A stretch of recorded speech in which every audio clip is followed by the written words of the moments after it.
May natutulong po ba itong pamahiin na to sa ating pamumuhay? Ano po?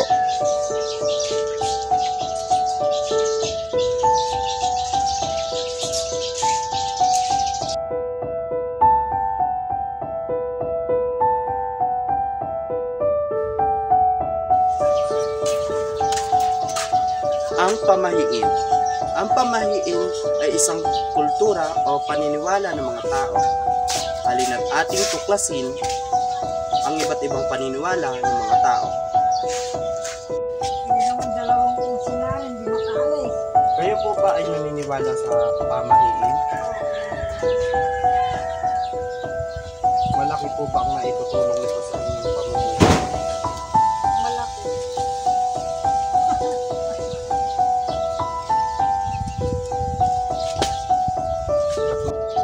Kayo po ba ay naniniwala sa pamahiin?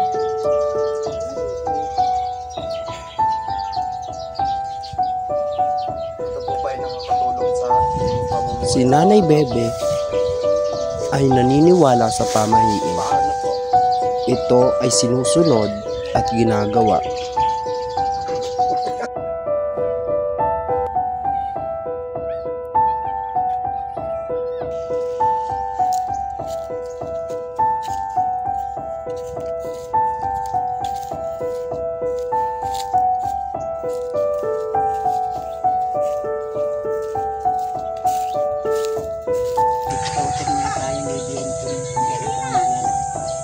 Bayad utang.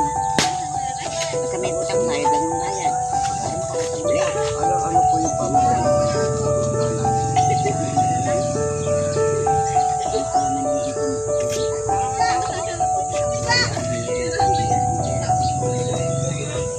Yun ang aking tumanin mo. Tumanda na nga ako. Direct tula si ato, hindi na ako puputong sa akin. Tumatay na ikulo nila. Di ba? Hindi na ako pumupunta na. Yari na ang bigay nila sa akin. Mayayaman na tigil. Lala yung ano po, palagay niyo po na yung pamahiin po ba nakaka-apekto po sa pamumuhay niyo? Dadasal ko na sana po. Ang alam ko man ng anak, sabi ko, amen. Sabi ko, tulungan niyo po ako mag-uwi kasi nag-iisa na po yung bata ko sa nag-aaral. Mama na ako ng baby. Ginagawa na ikinagawa. Nakarapos ako. Wala na akong alam sa balik. Hindi ba ba? Makulit. Papayarin din ang akin. Hindi nga meron natin mga kapatid na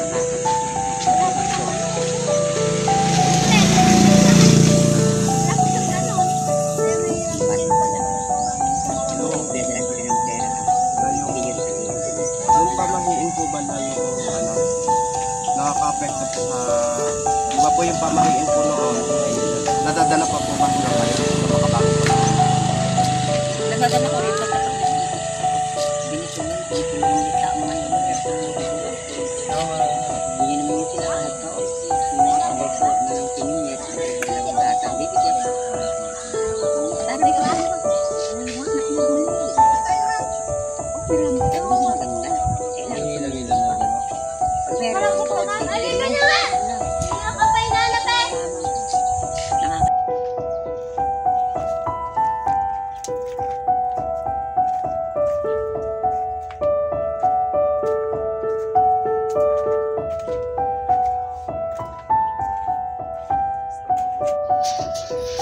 Yung paniniwala po ba para sa inyo, yung pamahiin, nakaka-apekto po ba ito sa pamumuhay niyo sa araw-araw?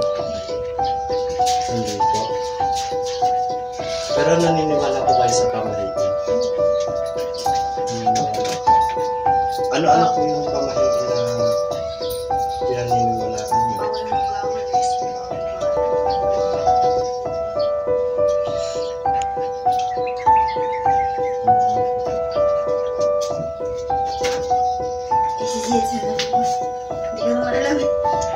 Hindi po, yung paniniwala nila po, wala pong maling sagot. Yung paniniwala nila po, sa tingin nila po, ano-ano po yung mga pamahiin na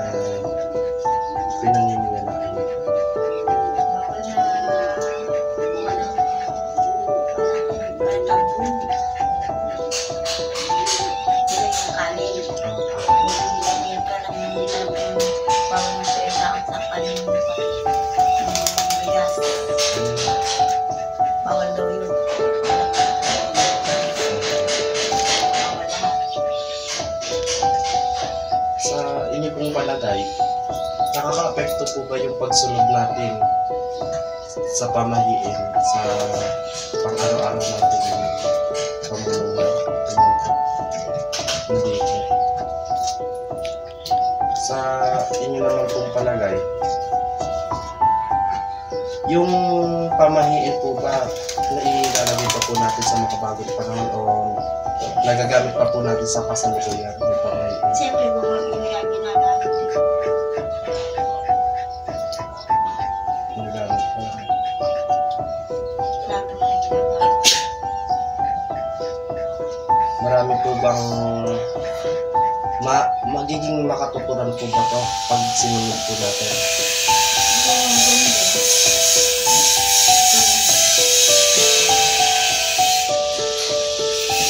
Pinagagayat nga ako bawal na nagsakat yung padero. Pinagagayat na kung hindi kay bawal daw.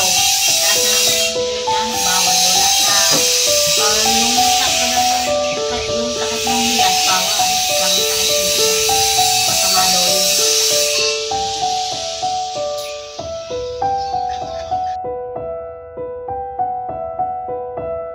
Oo. At di bawal maglaba ng gabi. Bawal magwalis. Oh. Bawal magwalis hanggang may patay na hindi pa na ibigay. Kailangan. Ganon. Ano pa ba pamahiin? Ano pa ba pamahiin? O bawal daw magsuklay sa patay. O bawal daw punasan yung... Bawal mag-asawa pagka napalangat buhay. Sino? O, di pa ba okay na? Hindi pala. Sa palagay niyo po, yung pamahiin po ba nagagamit pa po natin sa Eh, di ba, hindi na rin nasusunod yung iba. Nagwawalis na glilinis na rin sila magkano. Opo. Oo, yung kasabihan ano. Hindi, noon yun, nung araw yun, yung matatanda talaga, naniniwala sila. Eh ngayon na pang bago-bago na yung ano eh.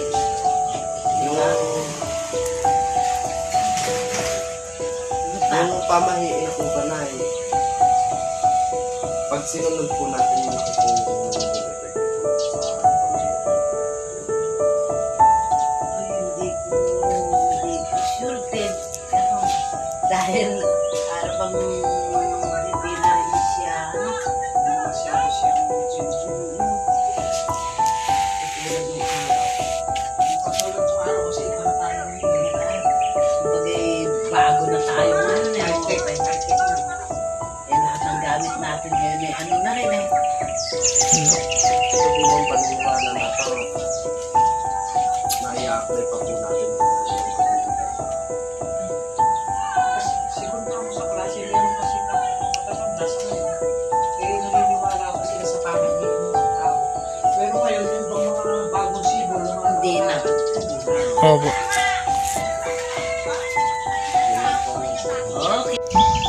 Ang pamahiin o paniniwala ng mga tao ay naisalin na lamang sa makabagong panahon o kasalukuyan. Ito ay nakadepende na lamang kung ito ba ay susundin o gagawin ng mga tao sa makabagong panahon